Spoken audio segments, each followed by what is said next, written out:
Welcome to Walking with Jesus Bible Study. We are going to be in the book of Luke, chapter 9, verse 23. Oh, here we go. And this is going to be Jesus speaking. And he said to them all, "If any man will come after me, let him deny himself and take up his cross daily and follow me." And I'll repeat that. And he said to them, "If any man will come after me, let him deny himself, take up his cross daily, and follow me." As Christians, Christ followers, we've got to realize we have sacrifices that we need to make on a daily basis as we choose to follow Christ. There are many, many, many worldly activities we have to give up as they are not in line with what God has ordained us to do. Sometimes we have to leave certain friendships, relationships, because they end up trying to pull us away from Christ. The joy in these sacrifices is that God is always acknowledges them, and they don't go unrewarded. When we go to meet Him, when our time has come, when Jesus comes back, any and everything that we have sacrificed, God will reward us. Though, isn't it just reward enough that we have God, that we have Jesus? Wasn't Jesus being sacrificed himself reward enough for us? That's life. Forever.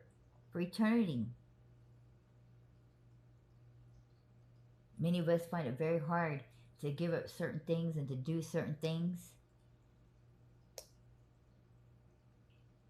Many of us can't seem to understand why we have to go through all this suffering, why we have to go through all this pain.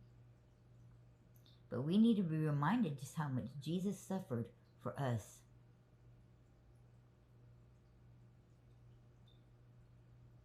And there's a lot of people, they're just like, well, blah, blah, blah, and this and that when it comes to Jesus hadn't sacrificed himself. But we do not understand the tremendous amount of pain that he went through for us. It wasn't just that day and all the fact that they tortured. You got to remember he taught for 3 years and was mocked by his own people, by his own family. You got his whole life, his whole entire life for 33 years. Since the moment he was born, people was out to kill him. He was constantly on the run. Now, it doesn't say in the scriptures what he did during his early years. But as you can tell, he was very much listening to his father. When he went missing, where did his parents find him? Where did Mary and Joseph go and find him? In the temple, teaching and preaching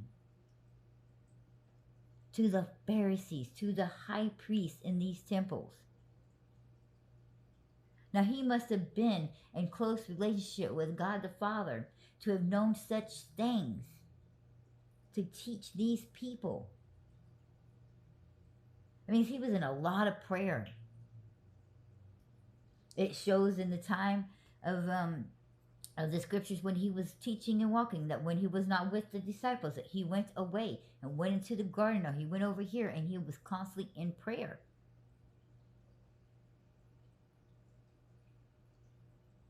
Having that close relationship with his Father, he is an example of what we need to be doing.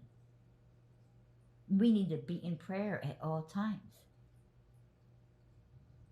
As we can see, even in the book of Daniel, Daniel was constantly in prayer with Father, speaking to the one we need to be speaking to, not listening to this person's opinion, that person's opinion, but listening to the one that matters, God himself.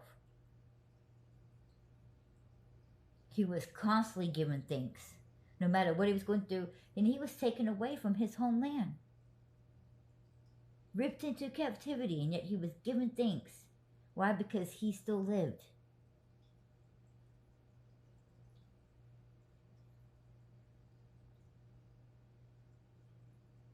Fasting is very important, but a lot of people have a hard time trying to do it.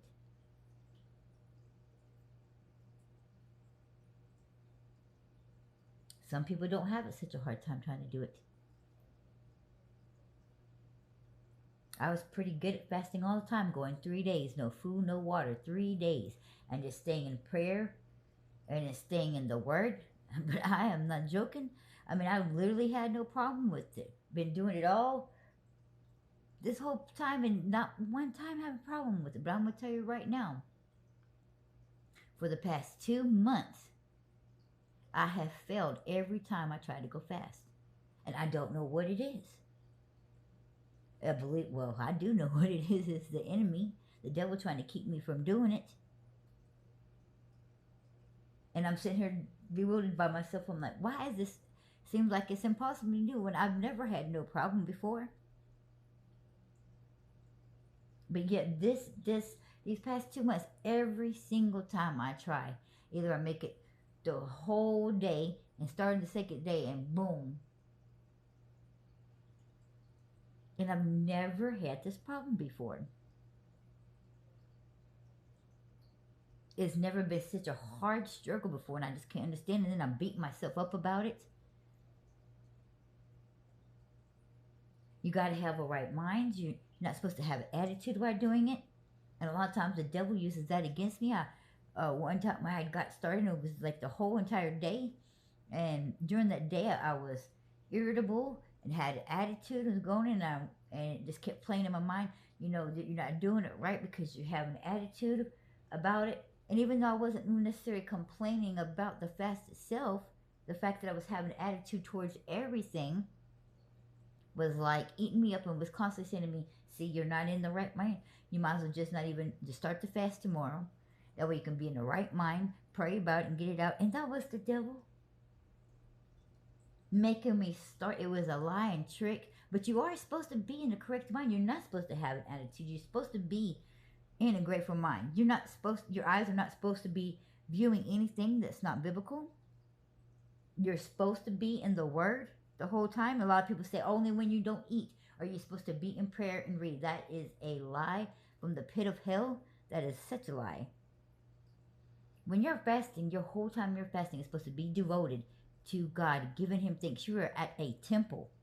When you go to church, are you only during the prayer time? Are you only paying attention? You're supposed to be paying attention the whole entire time. Your body is an altar. You are doing a sacrifice to the Lord. So the whole time you're fasting, you're supposed to be in the presence of God. Now, granted, some people got to go to work, and that's a little bit different. But during those hours when you're back at home, you are supposed to be in the Bible, reading it, and you're supposed to be praying, and you're supposed to be worshiping Him with worship music. You're not supposed to be off into the movies and watching these horror movies, and you're not supposed to be going out during the time when you're fasting, even though you're not doing anything, going out with friends, going here and there. That is not fasting. That is you on a diet.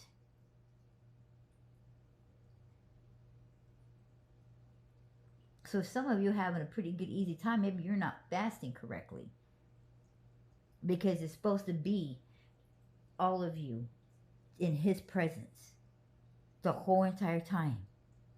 That's because the focus is supposed to be on Him and worshiping and praising Him and acknowledge Him. But every day we're to deny ourselves. Not just during fasting. Every day we need to pick up that cross and say, I am following Jesus. I'm not going to do what my flesh says. I'm going to walk in my spirit. That's why it says many times in the scriptures that you are to walk in your spirit and not in your flesh. You are to deny yourself. Because when you're walking in the flesh, you are slowly walking off that path. You are becoming flesh. You are no longer walking in your spirit. You're not drawing closer and nearer to God. You're drawing further away from God. Every day, remember, get up and I'm going to walk in my spirit today.